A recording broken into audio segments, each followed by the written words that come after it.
itu siapa saja yang mengimam itu udah mau bersedia kan selain itu. Pas kulo cerita kali Pak Abdul itu pas kulo langsung pas sajeng bapaknya kulo almarhum bejan itu kulo sajeng kali Pak Abdul terus niki bah kulo ngobrol-ngobrol nyinggung atau mengarah tentang agama pripun kali pamane kulo Pak gak usah dari kamu belum sholat wirid sing suwe bae wis ketone koyo wong alim tapi wong alim beneran dari apa insya Allah Pak. Nah, kesini kan mungkin belum bener tapi sudah saya berusaha untuk melakukan lah sholat. Bahkan ada kerabat di situ saya berjemaah di situ. Dan mungkin alhamdulillah mudah-mudahan Allah memberikan satu hidayah mutlak lah untuk mau mertua saya untuk melakukan hal-hal yang masih secara perjalanan arusnya kalau ini sih feeling yang saya ngomong batin kalau kan belum bisa memahami arus itu. Oleh almarhum Mbah dari mertua saya itu kan Mbah Jamamat niku. Tapi kalau selami kali akal kulo niku ya memang almarhum niku nuwun sewune secara sudi tauladan luar biasa kan soalnya gitu. Nah makanya secara ibaratnya kulo gambarakan lah gambar kali mamane kulo kan kayak guru ngaji ini guru sih ngomongnya ini guru sanad tuh udah nih sanad tapi kulo kan hanya perumpamaan nih cuma ayo gambaran lah kayak saya membuka yang sebenarnya kan belum bisa belum sampai ke arah situ kan kalau bahasa sanad saya sering dengar ya mungkin kayak mama saya kan yang mertua itu orangnya mijet nggak tanpa belajar terus untuk memahami obrolan satu pengajian yang tentang agama itu nol tapi secara ranah itu masuk gitu kan soalnya cuma belum melakukan secara jahiliyah ya kan soalnya dan itu ini mohon bimbingannya mudah-mudahan mengenai kulung gitu mudah-mudahan terutama di bapak nih kan soalnya beliau kan membutuhkan satu sosok imam insyaallah. Ya awal-awal ketika kita mau memberikan satu arahan, suatu kebaikan jangan kita paksakan. Insyaallah Kebaikan yang menurut kita benar, apapun yang kita ingin sampaikan, kalau orang itu belum siap nggak bakalan masuk. Nah, kita mengingatkan secara ringan-ringan saja. Bagaimana cara mengingatkannya? Pertama, mengingatkan tentang sholat dengan kata-kata yang sifatnya halus aja gitu. Ketika misalkan azan datang berkumandang, ya dengan sindiran-sindiran kecil lah gitu. Itu aja di awal seperti itu. Nah, mudah-mudahan dengan adanya suatu ajakan-ajakan yang sifatnya itu katakanlah ajakan ringan gitu kan ya. Insya Allah akan tergugah nanti kaumnya. Karena Gusti Allah itu maha dahsyat ya. Siapapun yang Gusti Allah kehendaki tentang hidayah turunnya kemana saja itu luar biasa sebenarnya. Hanya untuk sekarang ini memang hidayah itu harus dijemput. Bagaimana cara menjemputnya? Ya diantaranya itulah kita harus berdekatan dengan orang-orang alim pertama. Baru berdekatan kita dekat sama orang-orang alim, orang-orang sepuh, kiai misalnya, itu membawakan satu keberkahan tersendiri sebenarnya sama, dapat keberkahannya. Nah disitulah Gusti Allah nanti akan memberikan hidayah langsung ketika kolbunya itu sudah siap dengan mendengarkan kalimat-kalimat baik tentang ajakan-ajakan baik, terutama dalam bab syariatnya gitu. Nah di situ. Jadi kita syiar mengajak kebaikan juga nggak usah memaksakan gitu. Artinya harus pandai-pandai kita menilai seseorang, karakternya begini. Walaupun misalkan dijelaskan sesuatu bab syariat yang sedetail mungkin, saya yakin nggak bakalan bisa masuk karena hatinya belum siap. Nah, beda kalau istilahnya dengan ajakan kecil dulu gitu tuh. Iya. Nah, ketika ketemu undangnya siapa? Bah. Kali mama dulu mama. Oh mama, mau sholat dereng. Nah, itu kan ajakan-ajakan kecil. Iya. Nah, Tapi nanti kita menyuruh. iya. Lambat laun nanti, insya Allah nggak lambat laun lah. Amin. Nanti akan terbuka, karena ketika niat seseorang pengen ibadah syiar itu akan senantiasa dibantu sama Gusti Allah. Dan pasukannya Gusti Allah yang diturunkan itu luar biasa untuk membantu hamba-hambanya yang mau bersyiar gitu. Gitu. Nah, dari penjabaran tentang ma'rifat gitu ya, kemarin itu sudah memahami bagaimana kita bermakrifat sama Gusti Allah, bagaimana cara untuk bermakrifatnya, dan apa langkah-langkah supaya kita sesuai dengan syariat bermakrifat sama Gusti Allah, artinya tidak salah jalan gitu kan. Yaitu dari awal pembahasan sudah dikenal yang namanya kalam-kalam dari para imam kita. Sudah insya Allah sudah paham dari manharof nafsahu yang dapat araf-arafahu, insya Allah di situ sudah mengenal pembuka dari alam makrifat lah, intinya seperti itu. Nah, dari bahasan-bahasan kan lumayan panjang tuh Mas Munir. Nah, ketika saya tanya gitu, kira-kira sudah paham belum sampai detik penjabaran itu? Kalau sudah paham nanti lanjut gitu ke pintu gerbangnya itu.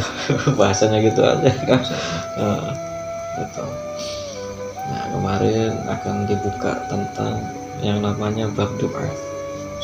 Ternyata doa itu, di dalam doa itu ada sesuatu rahasia, di balik rahasia yang kita sebenarnya awam dan tidak tahu, tapi itulah ketentuan Gusti Allah. Insya Allah nanti akan saya buka tentang penjabaran apa sih di balik doa yang sebenarnya gitu tuh. Kenapa kita ini melakukan doa tapi tidak merasakan, ilmu rasanya tidak ada gitu kan. Kedekatan kita sama Gusti Allah itu kadang hampa.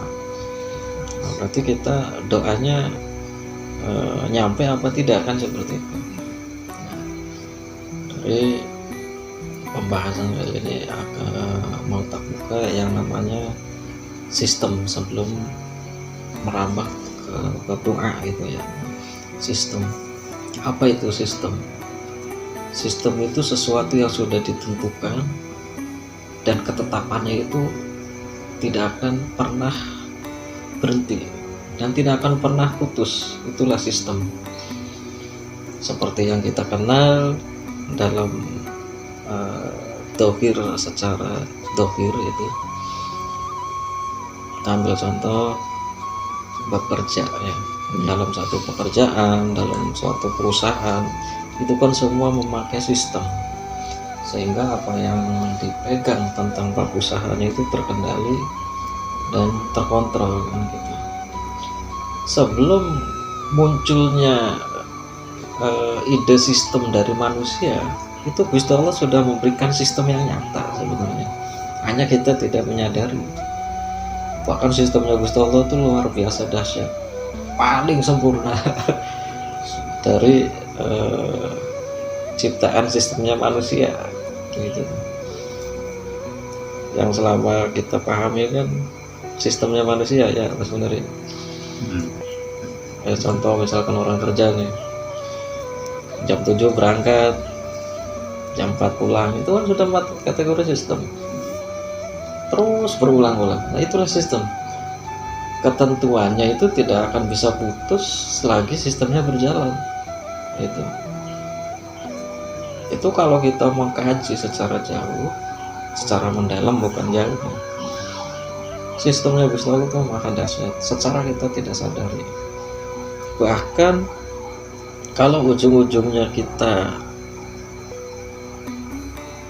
misalkan kita lagi mengalami sesuatu masalah, mengalami sesuatu tentang kehidupan kita yang katakanlah tidak enak misalkan gitu, kita berlomba-lomba mendekatkan diri sama Gusti Allah kan. Nah kita secara dohir kan sifatnya semu itu. Kenapa? Kita ini kalau pengen deket sama Gusti Allah ketika lagi diuji. Nah itu kan kenapa ketika lagi senang itu malah jauh terhadap Gusti Allah. Ingat aja kadang-kadang kalau ingat ya kan. Hari itu sampai 12. Maka di situ dari qul huwallahu ahad Allahus samad, di situ artinya ketika Gusti Allah menciptakan hamba manusia dan makhluk-makhluknya, itu Gusti Allah itu pengen dikenal bahwa Gusti Allah itu menciptakan manusia tapi pengen dikenal.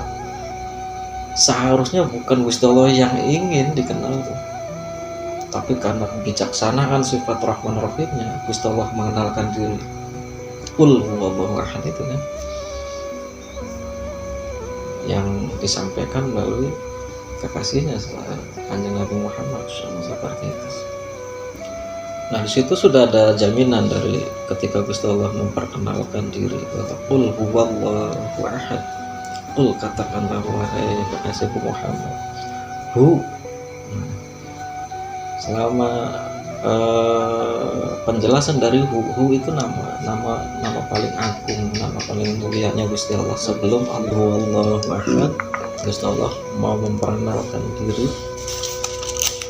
Seharusnya kita malu sebenarnya. Gusti Allah yang menciptakan kita dan makhluknya dan alam semesta ini diciptakan sama Gusti Allah. Tapi dengan sifat Rahman Rahimnya ini mau memperkenalkan diri bahwa qul hu, qul katakanlah wahai kekasihku Muhammad, hu Allah, hu itu Allah. Nah berarti hu itu nama Gusti Allah yang paling mulia di atas sana sebelum Allah gitu. Nah akhirnya mau dibukakan bahwa hu itu ya Allah gitu. Hu yang menciptakan segala sesuatu yang ada di alam semesta ini itu Allah, ya kan.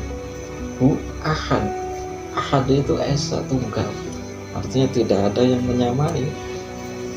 Itu Gusti Allah mau memperkenalkannya. Nah dijabarkannya lagi Allahus samad, bahwa Gusti Allah ini tempat segala tempat segala penyandaran keinginan makhluknya. Artinya dari Allahus samad ini sebenarnya bukan tempat untuk meminta, tapi tempat untuk sandaran keinginan, yang mana Allah itu, Gusti Allah itu sudah menyiapkan kebutuhan makhluknya itu. Maksudnya seperti itu Allahus samad. Jadi kalau kita doa, sebenarnya kalau kita tafakuri, Gusti Allah butuh nggak doa kita? Nggak butuh sebenarnya. Gusti Allah tuh nggak butuh tentang doa kita, karena Gusti Allah sudah menyiapkan semua kebutuhan makhluknya yang diciptakan itu sudah disiapkan. Tapi makanya tidak butuh untuk diminta sebenarnya, tinggal ambil. Kan luar biasa kan, dahsyatnya di situ loh. Hanya kita tidak mau mengarah berpikir ke arah situ. Jadi Gusti Allah itu nggak butuh doa-doa kita sebenarnya. Yang dibutuhkan apa? Ya ayyuhalladzina amanu dzkurullah dzikron katsiran. Zikron katsiran ini yang dibutuhkan. Bermakrifatnya ini yang dibutuhkan. Mau mengenal lebih jauh ini yang dibutuhkan sama Gusti Allah. Karena Gusti Allah itu sudah memperkenalkan bahwa yang menciptakan alam semesta ini hu Allah, dia adalah Allah gitu. Makanya kita sebagai umat manusia kadang-kadang terlena dengan doa-doa Gusti Allah, kok kita doa seperti perintah gitu. Iya kan, sedangkan Gusti Allah itu semua apapun yang diinginkan makhluknya itu sudah disediakan. Karena Gusti Allah itu punya sistem yang paling dahsyat. Disitulah sistemnya Gusti Allah. Jadi manusia kita ini sebenarnya malu kalau untuk berdoa, meminta, apalagi menyuruh. Sifatnya Gusti Allah itu nggak butuh doa kita itu. Karena apa yang kita ingin tinggal ambil sebenarnya. Tinggal bagaimana caranya kita mampu tidak untuk mengambilnya. Sudah disediakan semua. Contoh, kita lihat makhluk selain dari manusia. Katakanlah kita gambarannya coba di lautan. Makhluk-makhluknya Gusti Allah yang ada di lautan kan luar biasa. Berapa jumlahnya? Apakah mereka butuh sesuatu doa? Enggak. Gusti Allah sudah menyiapkan. Semua berlangsung kehidupannya itu sudah ada sistemnya, itu diterapkan. Makanya lautan itu nggak pernah yang namanya lautan kosong sebenarnya. Coba bayangkan berapa puluh ton, berapa tontonan yang diambil itu makhluknya Gusti Allah, ikan-ikannya Gusti Allah.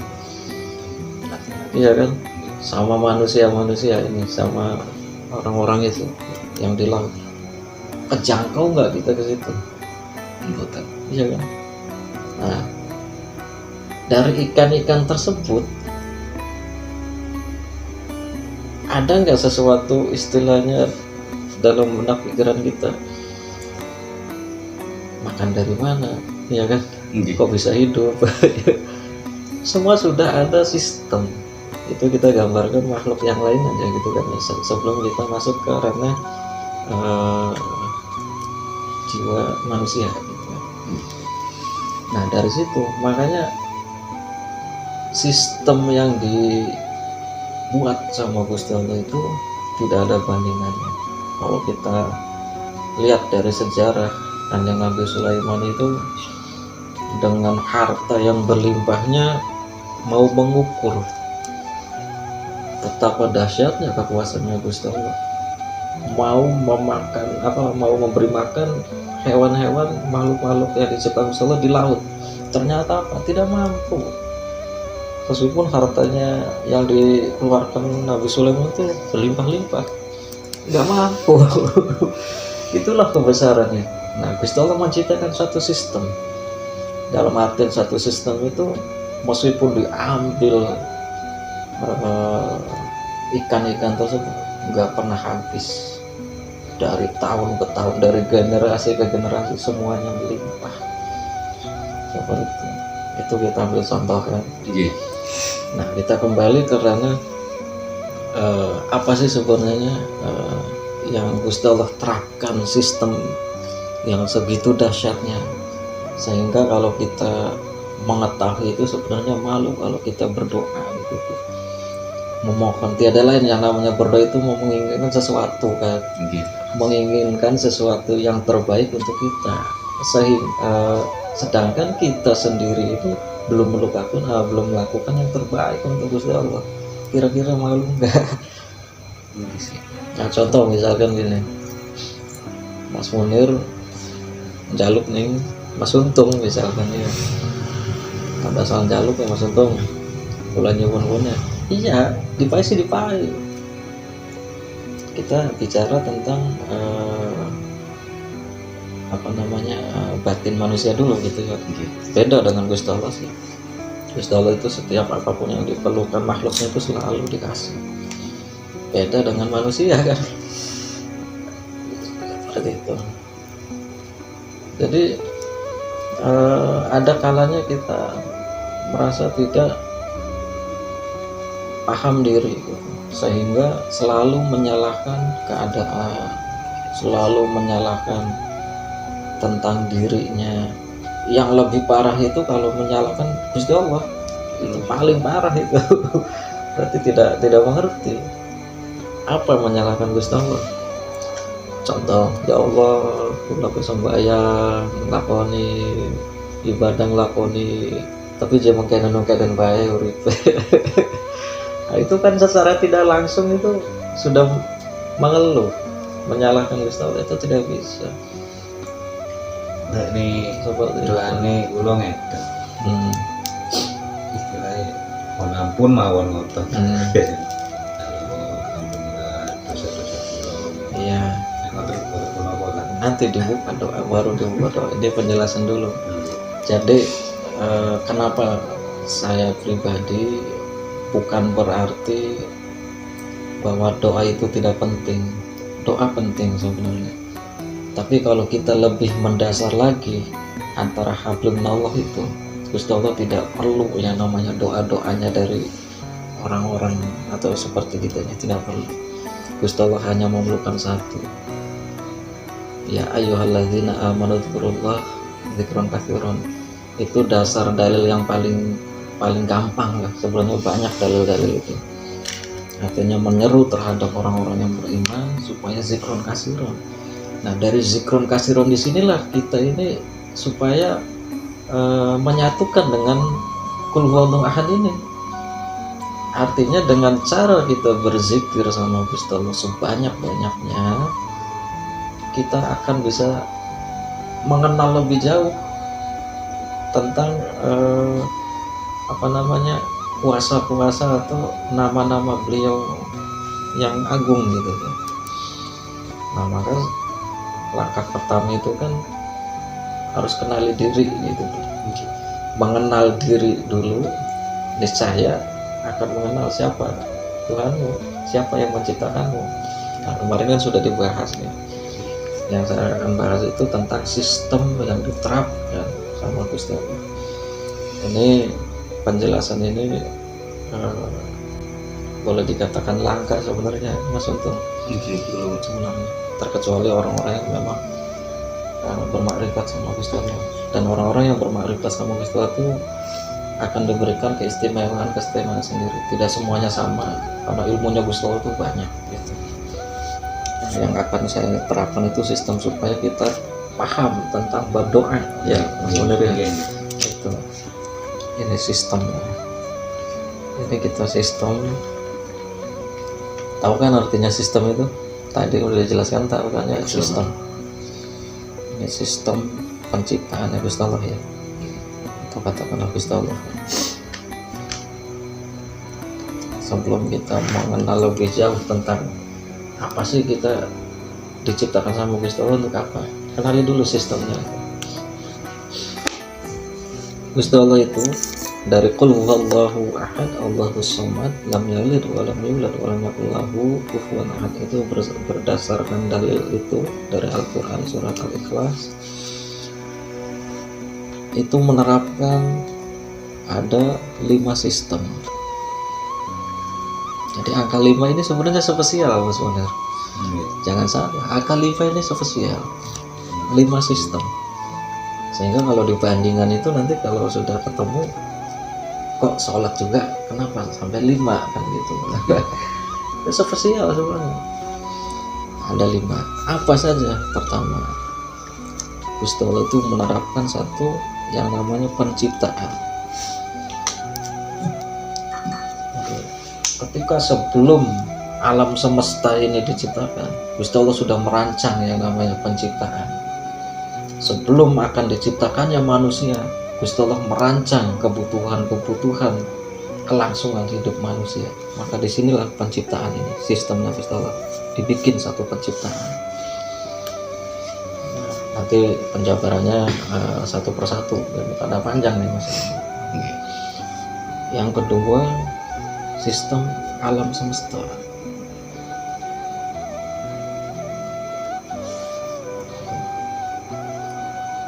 Namanya alam semesta.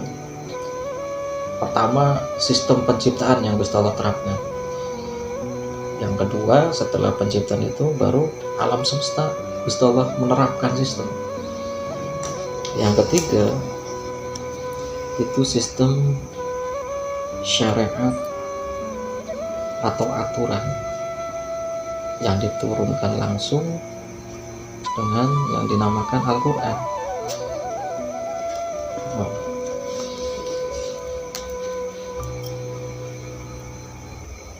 Sampai sini paham ya? Insyaallah. Jadi Gusti Allah pertama itu menerapkan sistem penciptaan. tidak ada yang akan mampu untuk menjangkaunya. Bagaimana penciptaannya, nggak akan mampu. Ya kan, kita tahu penciptaan saja. Setelah Gusti Allah menerapkan sistem penciptaan, itu alam semesta Gusti Allah terapkan ini. Hukum-hukum alam semesta diterapkan. Makanya sebelumnya adanya syariat yang diterapkan dalam Al-Quran, itu alam semesta yang berjalan. Hukumnya Gusti Allah itu dari alam semesta pertama. Baru setelah Gusti Allah menurunkan Rasulullah, adanya syariat. Artinya apa? Dari alam semesta ini diwujudkan secara zahir melalui Al-Quran, merupakan aturan-aturan yang harus dijalankan. Inilah sistemnya, syariatnya gitu. Paham kan? Nah, setelah syariat, nanti penjabarannya satu persatu deh Mas Munir. Nanti ada penjabarannya lagi. Ini sih dari kerangka dulu gitu kan. Syariat kan. Yang keempat, itu Gusti Allah menciptakan sistem yang namanya al-fana ya, atau fana. Pernah tercerna nggak apa itu fana? Dunia fana atau Ya. Angan-angan apa itu? Fana itu apa coba? Aneh itu betul. Nah, tapi Gusti Allah menciptakan yang namanya fana. Sistem fana itu Gusti Allah ciptakan setelah syariat.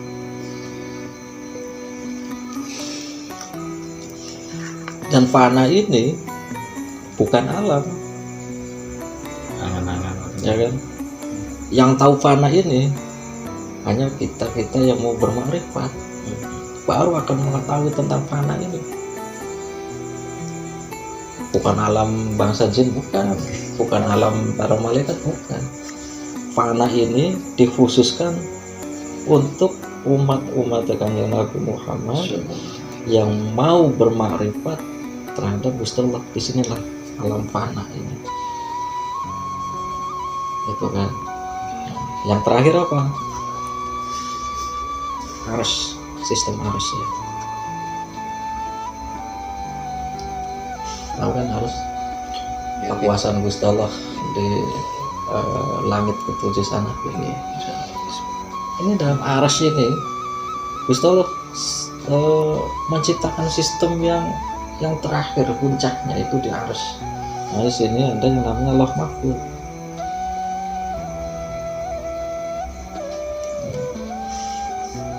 Sampai sini ya, ya kan? Ini dahsyat loh. Gusti Allah sebelum manusia itu tahu tentang sistem, tapi Gusti Allah sudah menciptakannya namanya sistem itu lebih awal, sebelum ada alam semesta, sebelum ada manusia, bahkan sampai hukum syarat itu belum ada. Kalau sudah di sini, makanya tahap-tahapannya, kalau kita menuju ranah doa, itu kita akan malu sendiri meminta sama Gusti Allah, tapi dengan ego kita gitu, malu. Yang Gusti Allah sudah menerapkan kok.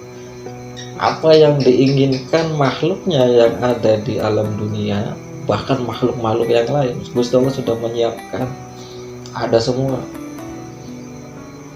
Jadi maksudnya Allahus Samad itu di situ. Tempat sandaran keinginan apapun ya adanya sama Gusti Allah. Bukan hanya meminta saja, memang artinya memang tempat meminta gitu ya.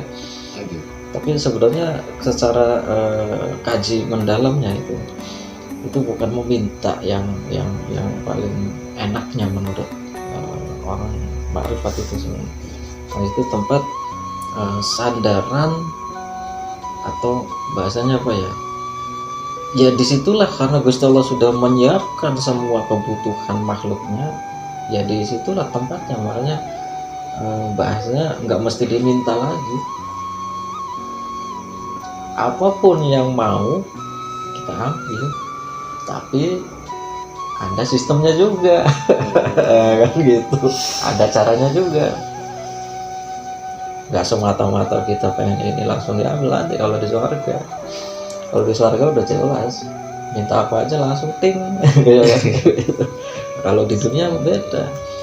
Nah, dari semua sistem yang sudah diterapkan sebelum kita tahu,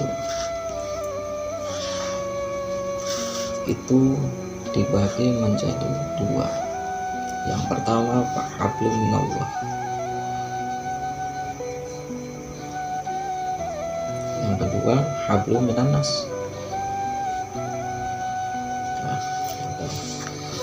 Jadi hablum minallah, hablum minannas itu keluarnya ini kan, ya dari sistem ini kan.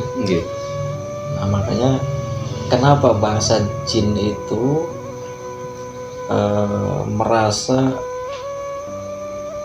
dipilih kasihkan sama bangsa manusia, kan dari sistem ini. Dasarnya dari sini kan gitu. Nggak ada yang namanya hablum minajin, nggak ada kan. Itu adanya hablum minannas. Tetapi Gusti Allah maha murah lah dengan sifat Rahman Rahimnya. Ketika bangsa jin protes itu kan, kenapa saya nggak bisa seperti manusia, ada ibadah hablum minannas? Kenapa bangsa jin hanya hablum minallah? Sedangkan di hablum minannas ini paling besar timbangannya ketika nanti di yaumul hisab. Kalau hablum minallah sudah jelas, sudah ada syariatnya. Tapi hablum minannas di sini, inilah pembelajaran tentang qalbu kita. Bobot dan bobotnya akan lebih itu tergantung terhadap qalbu kita. Itulah di hablum minannas. Sekecil apapun yang kita niatkan untuk dikeluarkan kebaikan, kalau qalbu kitanya benar-benar ikhlas, tulus, di mata Gusti Allah timbangannya besar dibandingkan sebanyak harta apapun yang kita keluarkan tapi bertujuan untuk ria, untuk pamer. Apa Gusti Allah nggak senang seperti itu. Oh, di situ. Nah, sampai sini dulu, karena sininya banyak lagi Mas Ruder. Sampai sini dulu, nanti akan dibuka. Itulah ini sistemnya Gusti Allah di sini. Itu. Nah, penciptaan kan kemarin sudah diterangkan kan. Apa perlu diterangkan lagi? Ciptaan Iya. alam semesta alam ini. Iya. Nah, nanti gampang lah nanti dibuka sedikit-sedikit. Nah, terus pertanyaannya, apa pentingnya kita mengetahui sistem ini yang Gusti Allah terapkan? Loh, ya penting. Supaya kita nggak takabur, supaya kita nggak merasa paling benar, supaya hati kita terjaga, supaya hati kita tetap merendah, supaya hati kita tidak merasa sombong gitu. Di sini harus kita tahu. Dan untuk mengetahui ini itu harus bermakrifat. Kalau nggak bermakrifat nggak bakalan tahu datangnya dari mana, ini nggak bakalan tahu. Orang-orang bermakrifat itu langsung dikasih tahu ilmu-ilmunya Gusti Allah yang dirahasiakan, yang belum dimunculkan. Ketika Gusti Allah menghendaki ditunjukkan terhadap siapapun yang dituju sama Gusti Allah, akan kebuka. Oh, di situ. Itulah orang-orang makrifat. Itu loh. Sampai segini gitu, ngerokok dikit ya. aja terlalu fokus, aja terlalu serius. Nyantai Pak. Nah, ini kali sudah lebih mana selingan itu. Yang saya rasakan semakin saya menekan untuk, karena kan yang talqin la ilaha illallah kan dari keluar kita masukkan tahan di pusar gitu kan lagi. Iya. Tekankan itu kolbu kan. Nah, sebagai kita tekan di sini, kalau pas masuk ya enak kan soalnya gitu. Tapi kalau satu gambaran itu kayak lagi ngebor sesuatu sing bahasanya ngebor lah kan soalnya. Jadi murah-murah ini sangat merasa bisa kan soalnya. Itu sebenarnya metode ya. Jadi bahasa talqin itu metodenya memang banyak, we.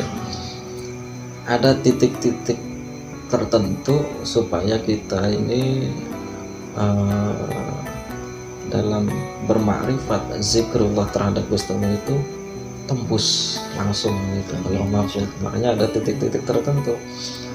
Jadi intinya ditalkin itu supaya bukan akal yang kita tonjolkan, tapi kolbu yang kita tonjolkan. Karena kalau akal yang berzikir itu nggak bisa untuk merana kolbu, makanya kolbu dulu. Karena akal itu nggak bisa berzikir sebenarnya sih. Akal itu hanya mengikuti tentang apa yang ada di kolbu, itulah akal. Dan isi dari akal itu nafsu semua sebenarnya. Jadi kalau bahasa nafsu itu bukan di kolbu sebenarnya, Mas Munir. Adanya di akal. Itu nafsu, karena kolbu itu bersih. Gusti Allah menjaga kolbu-kolbunya, ciptaannya ini, hamba-hamba Gusti Allah itu dijaga sama kolbu itu. Adanya titik percikan-percikan nafsu itu bersumber dari akal di situ. Makanya ternoda lah kolbu kita gitu. Karena Gusti Allah sudah memberikan sistem kolbu itu bersih. Nah, cara untuk membersihkan kolbu disitulah dengan cara ditalqin supaya kita belajar berzikrullah terhadap Gusti Allah itu supaya bukan hanya di mulut gitu.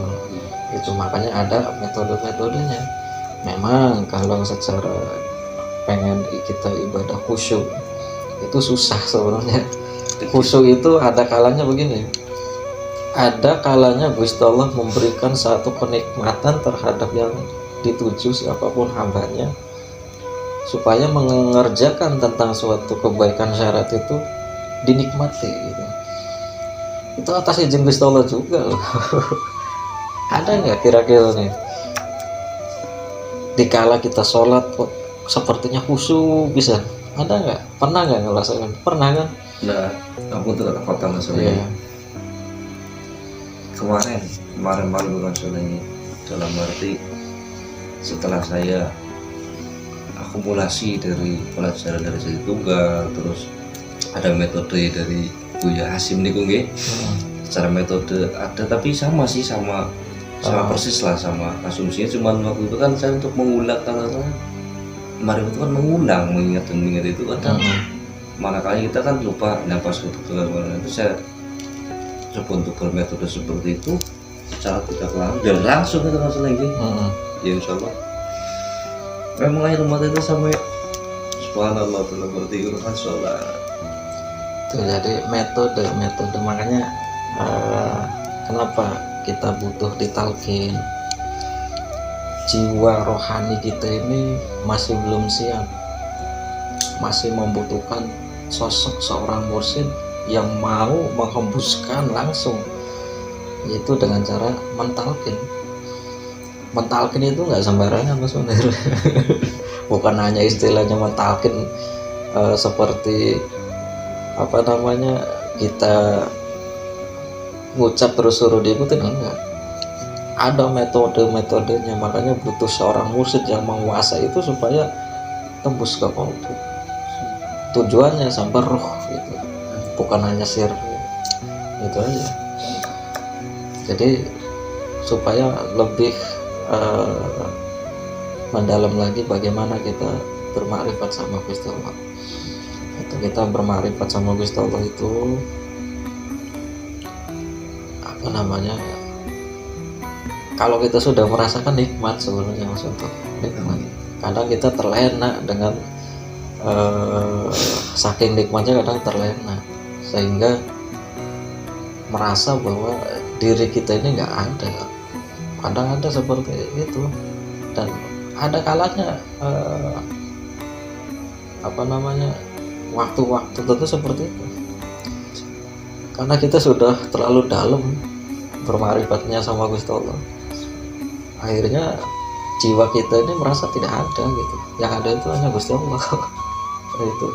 Tapi kalau sudah ranas itu harus cepat balik lagi, jangan sampai keenakan di situ, bahaya nanti. Nah itu mungkin makanya butuh seorang mursyid. Nah gitu. Nah secara asumsi kan kayak dulu mencoba untuk bahasanya kan membuktikan secara hasil secara metode yang Kang Soleh jelaskan itu masalahnya. Iya. Kalau untuk rasa yang gemetar luar biasa ya mudah-mudahan sampai lah insya Allah. Tapi untuk rasa benar-benar kayak badan itu kayak hidup semua nggak salah lagi, Iya. kayak pasti mau kesetrum nggak salah lagi. Tapi untuk mengulang itu bisa kita rasakan dan kita rasakan ya memang butuh satu ketenangan atau fokus atau khusyuk kalau salah bahasa lagi. Nah untuk yang merasakan benar-benar ya jujur kalau sholat pun masih ya ngomong sedikit itu masih ada juga nggak parah buat kayak dulu kan salah kalau dulu kan asumsinya masih luar biasa. Kalau sekarang insya Allah terbimbing ya alhamdulillah ya masih ada tapi belum bisa hilang total ya bos. Gitu. Aturan-aturan yang sudah diterapkan melalui syariat yang Gusti Allah tetapkan dalam Al-Quran itu sudah jelas. Di antaranya kenapa kita harus menjalankan sholat, karena sholat itu pintu gerbangnya untuk bermakrifat. Nah, sholat itu langsung berhadapan langsung sama Gusti Allah itu. Nah, jadi pelan-pelan lah nanti kalau sudah ke ranah sini nih, seolah-olah ketika kita lagi berzikir itu bukan hanya seolah-olah lagi, tapi memang merasakan bahwa Gusti Allah itu dekat sekali gitu, sehingga tubuh kita itu merasa nggak ada apa-apanya gitu, nggak ada dah seperti itu.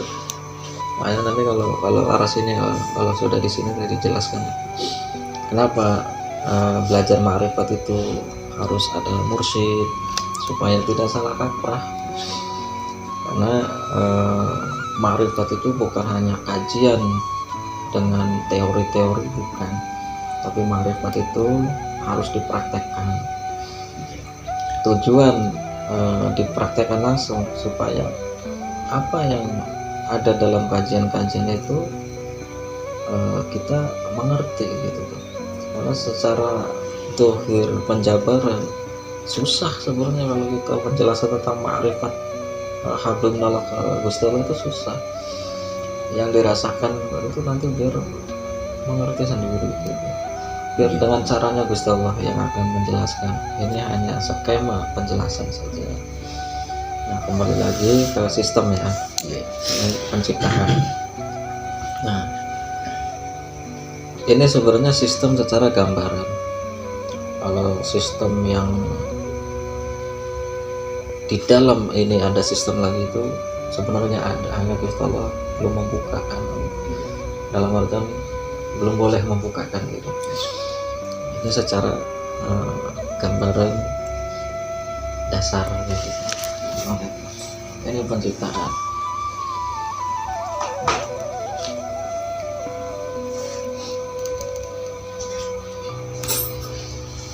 Metode itu kan cara-cara nih ngoten gitu. Metode ini. Iya. Ya metode itu cara. Makanya kan syariat. Jadi tatanan ma'rifat itu kan pertama itu kita harus belajar tentang syariat dulu. Setelah sudah belajar tentang syariat, tentunya kita kan harus tahu metode caranya itu. Nah itulah torekot. Jadi torekot itu sebenarnya bukan sosoknya orangnya, tapi torekot itu menjelaskan cara-cara dari syariatnya ini begini. Nah itulah makanya dikatakan torekot. Makanya torekot itu sosoknya itu adanya sama mursyid, itu melekatnya itulah pada dasarnya itu torekot. Baru akan mengerti tentang hakikatnya. Setelah hakikat baru ma'rifat. Oh iya itu. Jadi dari qul huwallahu ahad, nah Gusti Allah menerapkan satu penciptaan ini luar biasa. Gusti Allah terapkan sesempurna, sedahsyatnya apa yang kalau kita dibayangkan nggak bakalan kejangkau gitu. Dari penciptaannya Gusti Allah, bagaimana cara menciptakannya nggak bakalan kejangkau. Coba bayangkan, coba dirasa-rasa aja penciptaannya dari kesempurnaan alam semesta yang disempurnakan itu bagaimana nggak kita jangkau gitu kan. Maka di sini penciptaan itu katakan sudah apa namanya yang kemarin sudah dibahas tentang bab ruh kan ya. Itu ini nanti diulang lagi ini poin-poinnya. Kemudian setelah Gusti Allah menerapkan sistem penciptaan, Gusti Allah kan sudah menciptakan alam semesta kan. Iya. Sebelum adanya hukum syariat yang diterapkan secara dohir, alam semesta ini yang di apa namanya dilangsungkan atau diberlakukannya hukum-hukum itu. Makanya jangan salah, dulu zaman para nabi-nabi terdahulu itu sangat melekat dengan alam semesta ini, gejolak alam itu sangat merasakan itu tuh. Kan dari sini artinya ketika ada sesuatu hal buruk yang banyak dikerjakan oleh manusia, maka alam semesta ini bergejolak gitu kan.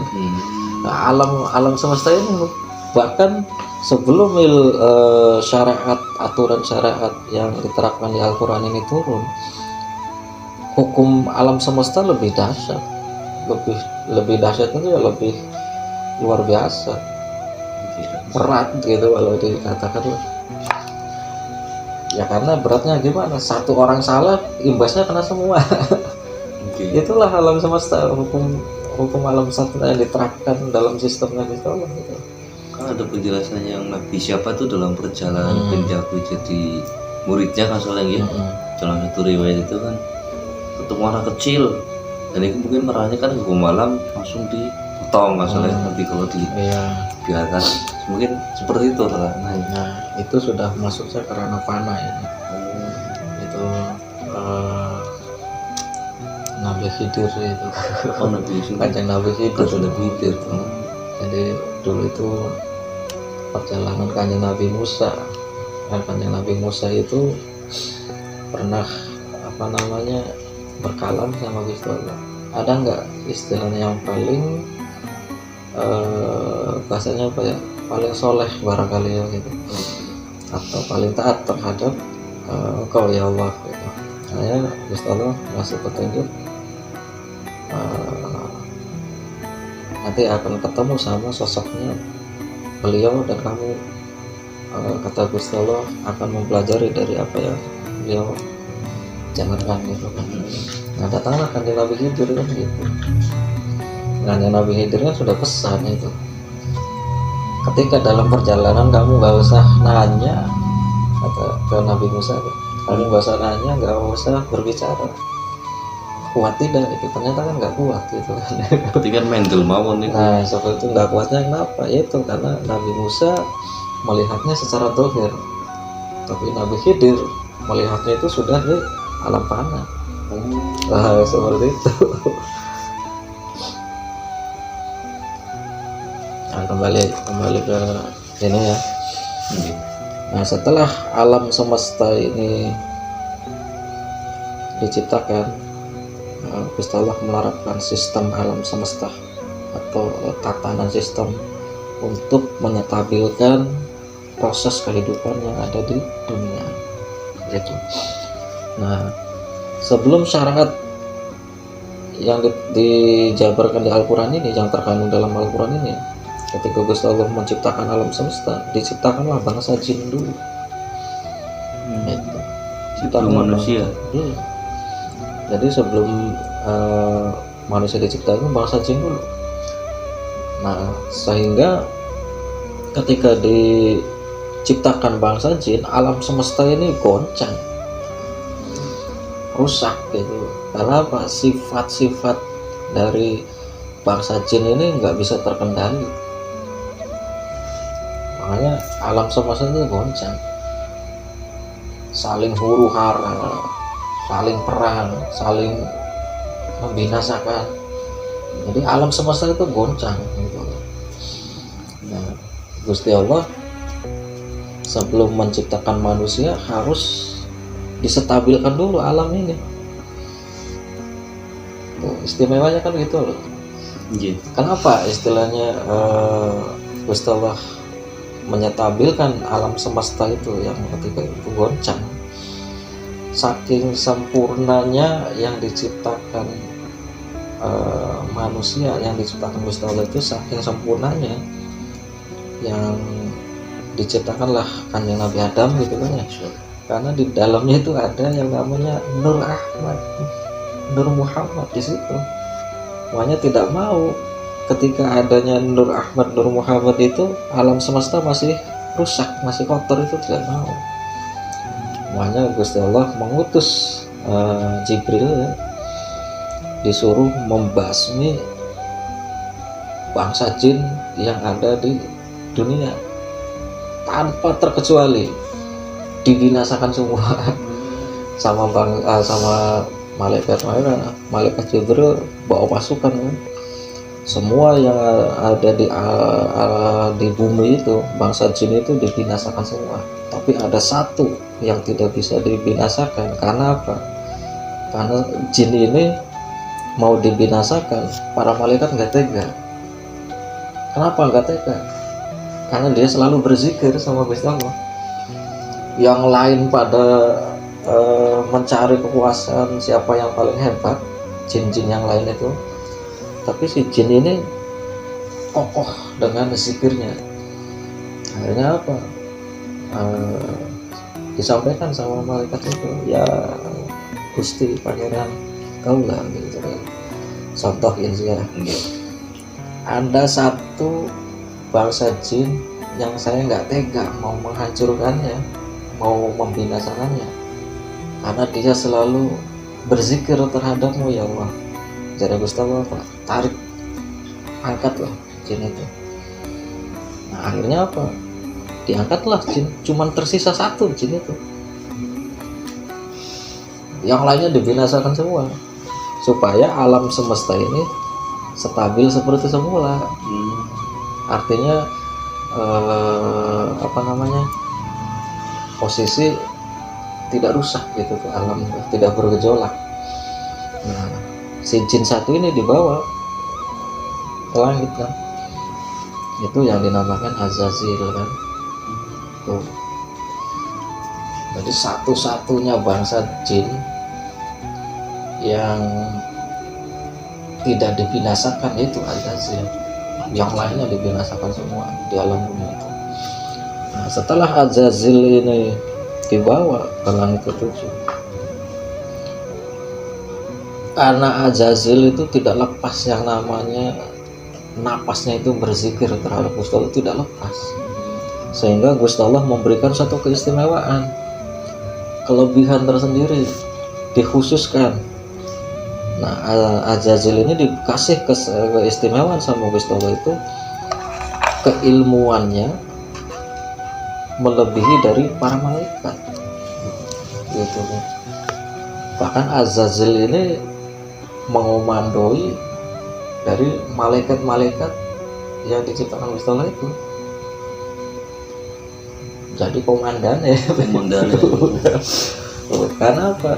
Itulah sifat Rahman Rahimnya Gusti Allah, selalu berzikir tidak lepas ini.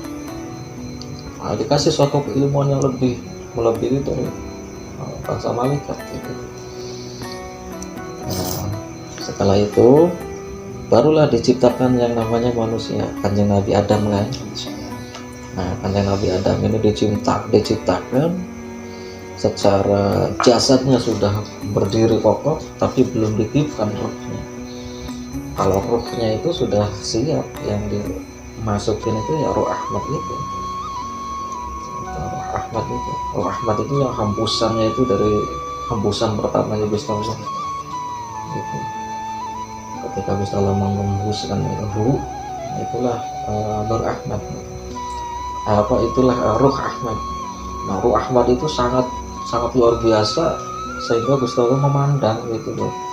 Artinya takjub gitu. Nah, dari Ruh Ahmad inilah adanya percikan-percikan sinar. Nah, dari percikan-percikan sinar itulah dinamakan Nur Muhammad. Dan Nur Muhammad ini baru untuk menciptakan yang lainnya. menyempurnakan dari alam semesta ini. Karena kan tadinya kan alam semesta kan luar biasa gitu, kacau gitu tuh. Disempurnakan lagi alam semesta itu lewat Nur Muhammad sampai sempurna sedemikian rupa.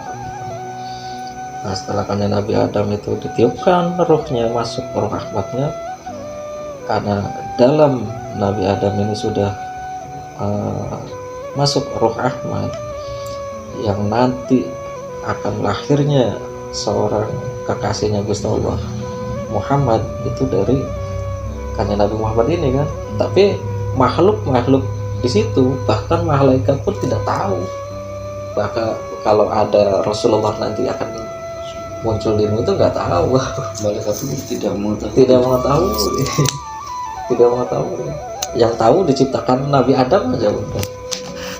Seperti itu. Hanya malaikat Jibril ketika itu yang dikasih tahu nanti bakal ada kekasihku yang akan lahir di dunia untuk menyempurnakan dari alam semesta, yaitu berupa syariat ini.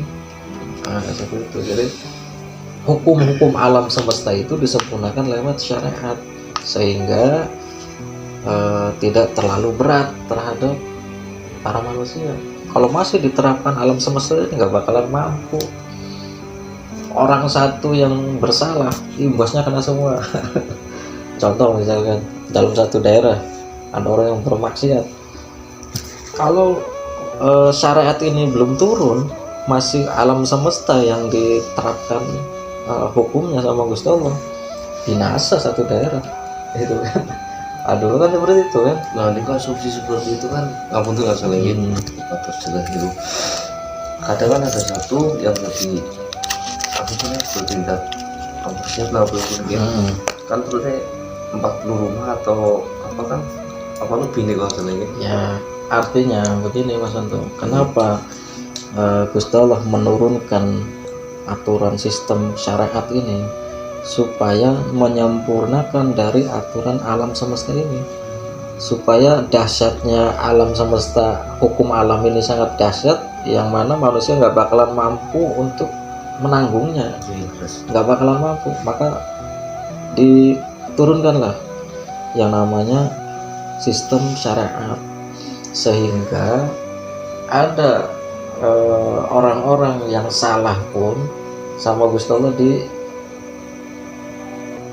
dipertangguhkan, tidak dibinasakan semua gitu tuh, karena adanya syariat aturan ini. Nah, dari syariat aturan ini yang menguasai ini kan orang-orang alim. Makanya dalam satu daerah ada orang yang berzikir sama Gusti Allah, itulah penyelamat dari daerah tersebut. Yang mana daerahnya itu penuh maksiat misalkan, tapi ada satu orang alim yang mau berzikir sama Gusti Allah, dialah penyelamatnya. Itu syariat itu berdasar dengan senang ini. Iya, artinya disinilah syariat itu supaya membendung dari hukum-hukum alam yang diberlakukan dasar itu nggak bakalan kuat gitu. Makanya dengan Gusti Allah menurunkan Rasulullah itu bersinar semua gitu, saking sayangnya kan sama makhluk ciptaannya gitu. Ya itulah syariat aturan Al-Quran ini kan ya. Nah disinilah kita sampai sini dulu nih Mas Munir ya. Disinilah syariat aturan Al-Quran itu disempurnakan melalui Al-Quran yang diturunkan. Ini Al-Quran ini perkataan kata-kata Gusti Allah, aturan-aturan Gusti Allah nih turun kan, yang diturunkan melalui kanjeng Nabi Muhammad. Jadi kalau dulu sebelum nabi-nabi terdahulu juga ada yang namanya kitab-kitab, tapi disempurnakan lagi melalui Al-Quran ini, seperti itu. Makanya sekarang hukum alam itu hanya berlaku bagi yang sudah melampaui batas. Tapi kalau misalkan dalam satu daerahnya itu masih ada orang alim yang mau berzikir sama Gusti Allah, daerah itu selamat, tidak akan ada suatu bencana. Itu ketentuan yang pasti mutlak. Ya pasti, karena itu udah sistem. Asli. Udah sistemnya Gusti Allah diterapkan. Kalau belum ada syariat ini, langsung ini yang bertindak. hancur lah. Binasa. Yang berbuat, yang tidak berbuatnya kan kena semua. Imbas seperti itu.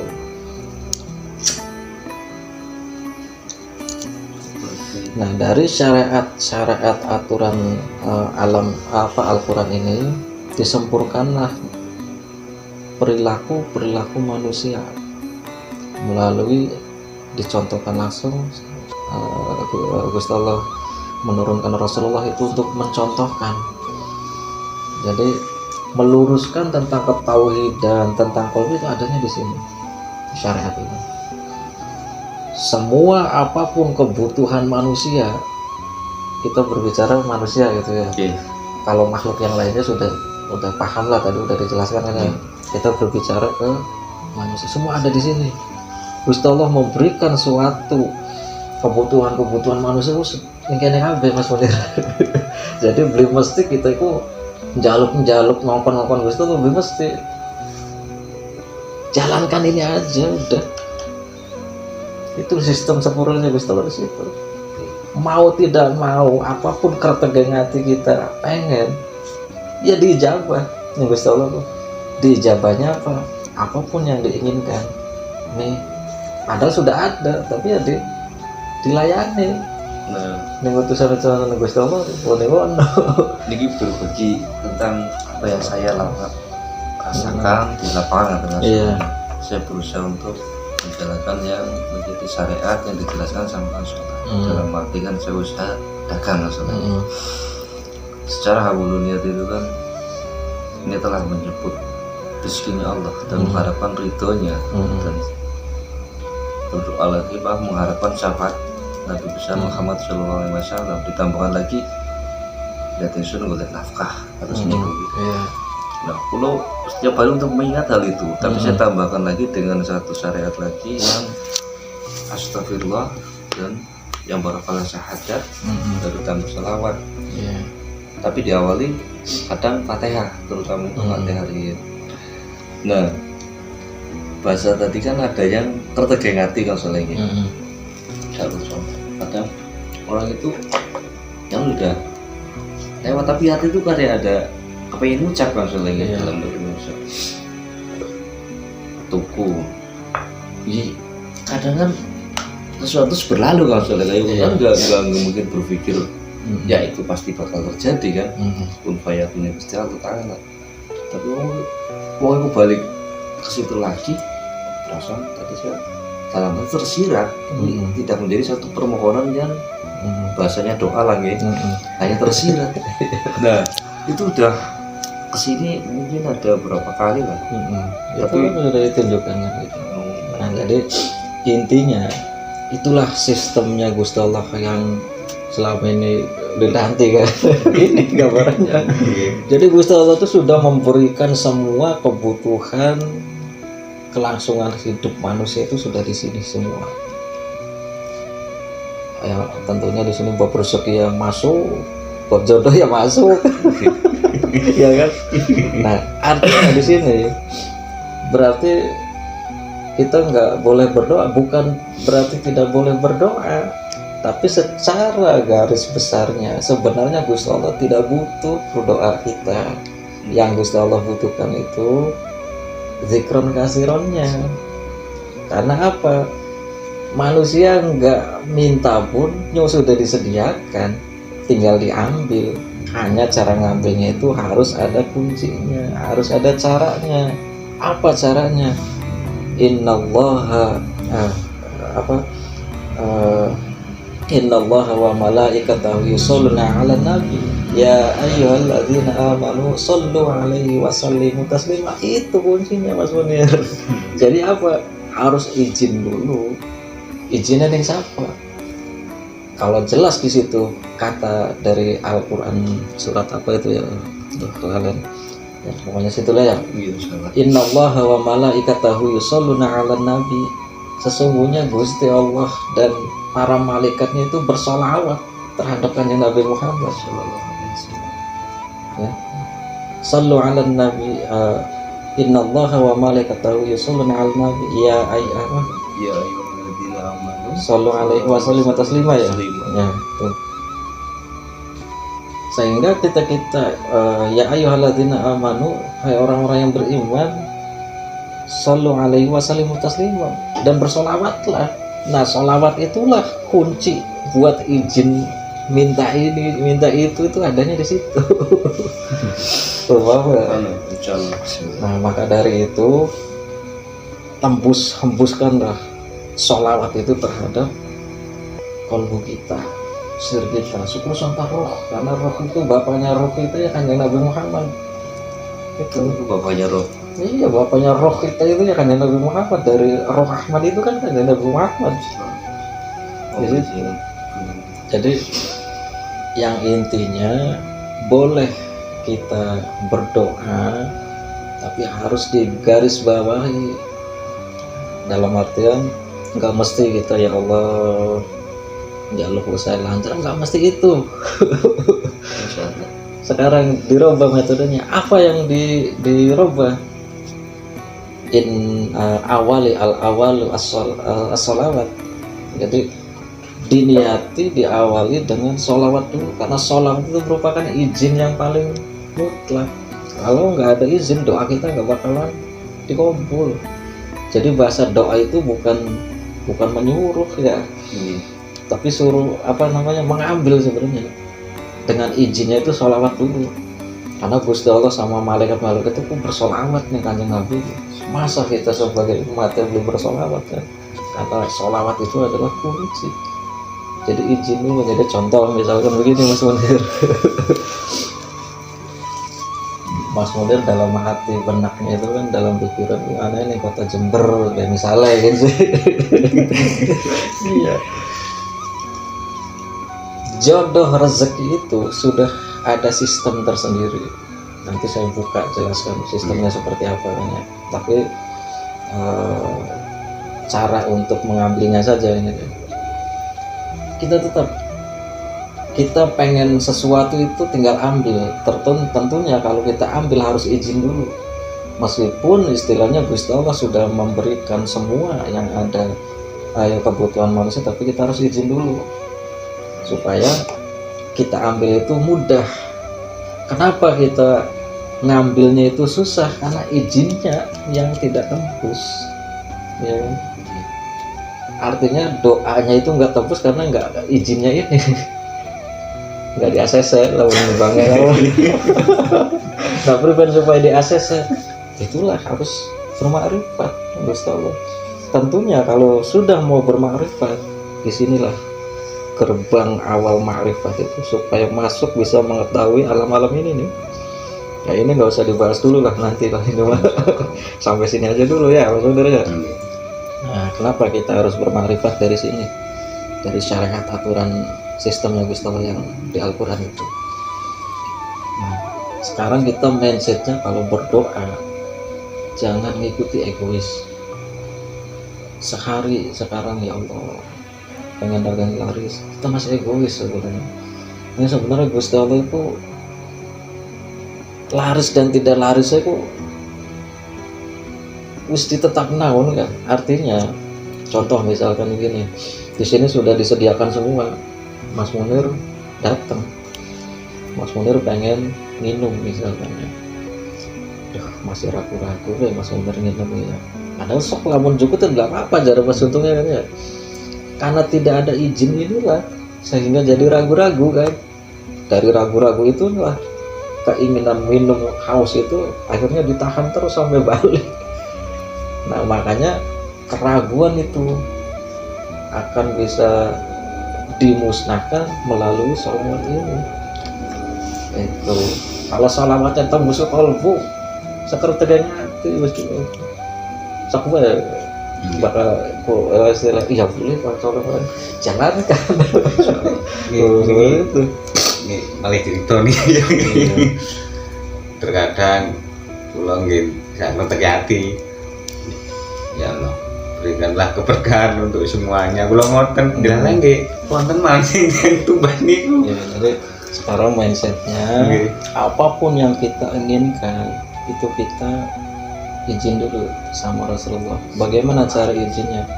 Innallaha wa malaikatahu yusholluna 'alan nabi ya ayyuhalladzina amanu shallu 'alaihi wa sallimu taslima. Terus sholawat, tapi yang benar-benar masuk akal itu sholawat. Wis cukup pun we, istiqomahkan pun we. Kok baru berjalan nggih? Mas Munir lagi dagang nggih. Angen-angen, yang angen-angen baru angen-angen aja Gusti Allah wis nyandak. Bakal wis Allah menuju wis nyandak lah ki duwe beli ngucap maning ngati nembe angen-angen. Aduh pengen jodoh siji belum. Baru Gusti Allah nyandak, hanya tinggal dari keraguan itulah yang harus ditepis. Cara menghilangkan keraguan itu dari sholawat. Berbanyak sholawat itu akan menghempuskan suatu keraguan apapun. Karena apa? Sekarang itu keraguan itu jadi bumerang sendiri terhadap kita. Bagaimana? Artinya begini, ketika dagang misalkan rame sepi, otomatis kan sebelumnya ragu kan ya. Iya.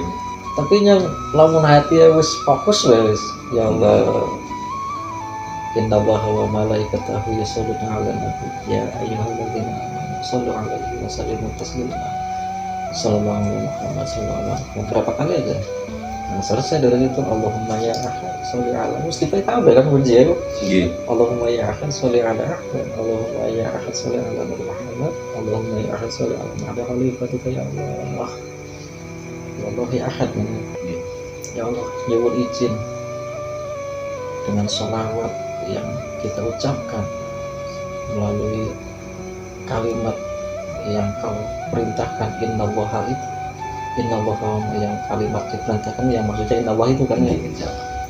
Mohon izin supaya apa yang hamba inginkan itu bisa dirasakan dan dikabul. Cukup menggodon bae kan.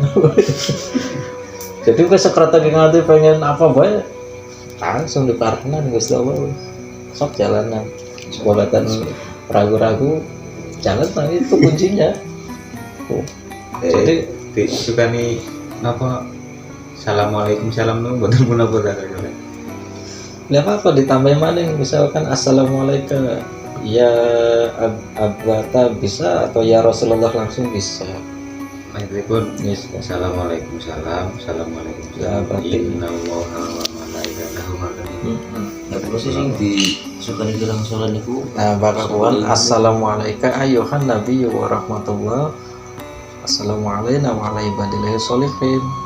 Nah itu di awal itu lebih Nah, bagus. terus sih niku mau nggak sholat. Ah, ah. Nah, kalau bikin niku assalamualaikum warahmatullahi wabarakatuh. Assalamualaikum dikit. Assalamualaikum. Assalamualaikum ayuhan nabi wa rahmatullahi wabarakatuh. Assalamualaikum wa ala ibadillahi sholihin. Jadi awalnya assalamualaikum ya ayuhan nabi. Assalamualaikum. Ya nih sholat kan, Oh, sholat. Ya pada kan sholat kan ada tahiyat tuh pun kan. Jadi intinya sih kalau jadi dari keraguan itu orang-orang itu merasa keraguan itu menjadi suatu beban, makanya turunlah yang namanya bala atau ujian di situ sebenarnya Mas Munir.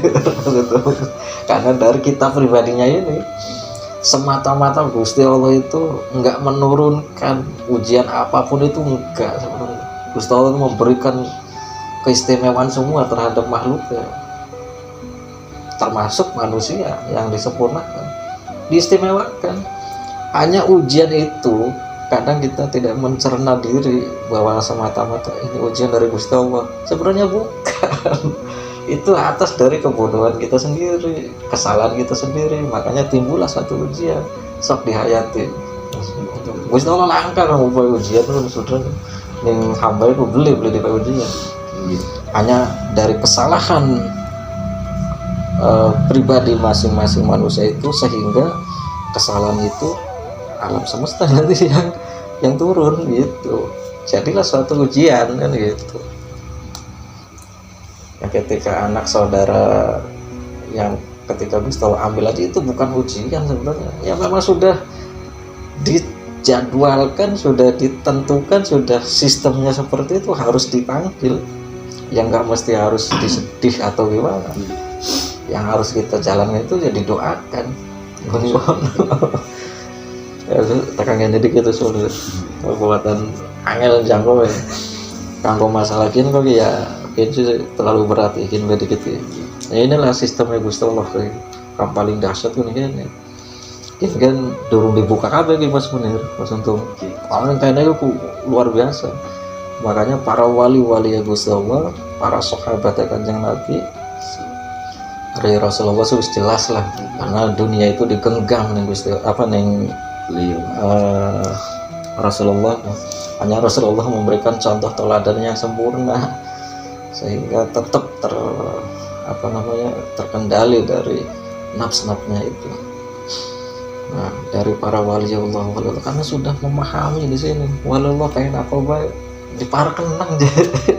Iya kan? Langka istilah tersulit banget. Yang dirasakan ujian jajar setiap wali-wali yang Gusti Allah nggak ada yang dirasakan itu ujian, nggak ada. Itu merupakan dari perputaran dari hukum alam ini. Hukum alam itu akan menyangkut terhadap diri kita sendiri, kesalahan kita. Makanya hukum alam akan menyangkut nantinya. Itu Gusti Allah pun mengistimewakannya luar biasa. Sekian contohnya mungkin lah. Anak beli kang tega ning anaknya dewek diuji dicoba. Ya wis konon Mbak. Secara doire hampir gampangnya gitu. Iya kan? Langka. Kesalahan anak itu atas dasar kesalahan dia sendiri. Sehingga terjadilah ini itu. Nah, itu kan. Nah, di situ. Dan itu pun rasanya supaya tertinggi berkah yang lebih saya mali seumpama